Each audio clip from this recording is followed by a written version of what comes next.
बहुत साल पहले की बात है।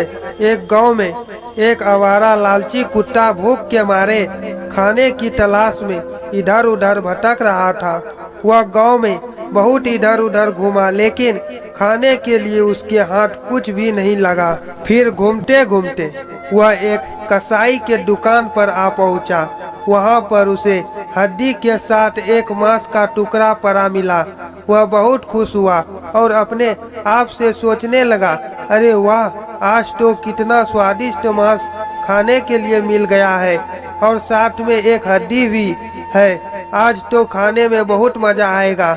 ऐसा सोचकर उसने उस मांस के टुकड़े को उठाया और खाने का आनंद लेने के लिए एक सुरक्षित और शांत जगह ढूंढने के लिए वहां से भागकर चला गया।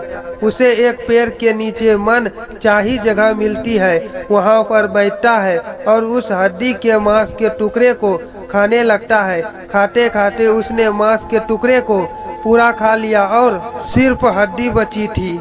अब उसे थोड़ी प्यास लगती है, पर वह उस हड्डी को छोड़कर नहीं जाना चाहता था।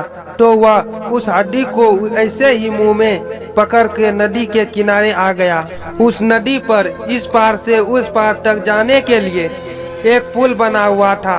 वह कुत्ता उस पुल पर आ गया और वह जैसे ही पानी को पीने के लिए नदी में झुका, तभी उसे नदी में उसकी खुद की परछाई दिखाई दी। पर उसे लगा पानी में कोई दूसरा कुत्ता अपने मुंह में हड्डी लिए बैठा है। उस पानी में अपनी खुद की परछाई को देखकर उसके मन में लालच आ गया और उसने उस हड्डी को भी पाने के लिए सोचा, लेकिन उसने जैसे ही उस परछाई से हड्डी छीनने के लिए अपना मुंह खोला, तैसे ही उनके मुंह से वह भी हड्डी पानी में गिर गई। जैसे ही हड्डी पानी में गिरा तो उसके गिरने की वजह से वह परछाई भी नष्ट हो गई और तब उस कुत्ते को ध्यान आया कि दूसरी हड्डी हासिल करने की कोशिश में उसके पास जो भी हड्डी थी उसे भी खो दिया।